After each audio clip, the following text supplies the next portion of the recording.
Ganda-ganda ng boses mo, Diwata. Anong pangalan mo? What I like most about my character, nag-grow siya from being a mandirigma hanggang sa pagiging isang hari. Master, let's do Encantadia!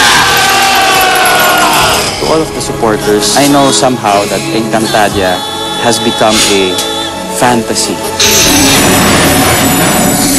When it will end, Encantadia will also be a fantasy to us. Something that we will always remember for the rest of our life. Brilyante mo laban sa brilyante ko. Tignan natin kung sino mananalo, amihan. It's not an easy job, but still, we go home with smiles on our faces. Tunay ang naghari ng katahimikan dito sa Encantadia. All the Encantadics over the net, all debating about the characters. I wrote to say, thank you.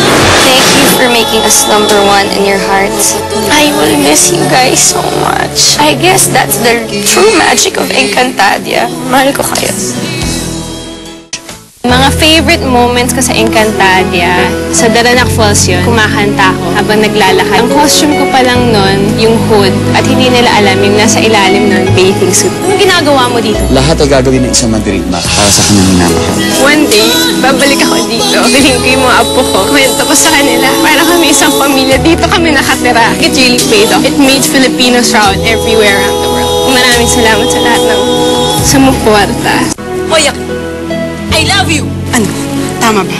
Tama, isa pa. Magsimula po sa umpisa hanggang sa huli na eto patapos na. Marami pong nagbago sa akin, sa amin, sa buhay namin. Walang papatay dito. Kahit sinamin ni Avria, taong kasama mo halos everyday, yung mga maiiwan sa alaala. Sa lahat po ng mga sumuporta sa Encantadia, sobra po ako nagpapasalamat sa inyong lahat. Magkikita-kita pa tayong muli. Para sa Encantadia!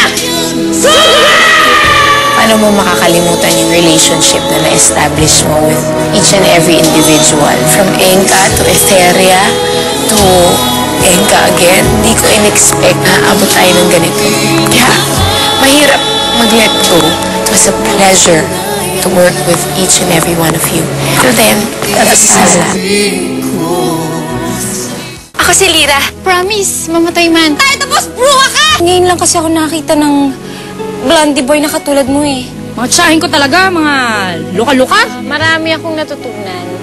Lalo na sa pag-arte, mas naging malawak. Iyak ako eh. Naging malaki kayong part ng buhay namin. Sa lahat ng hirap, ng saya. Napamahal kayo sa amin ng sobra. Thank you, thank you.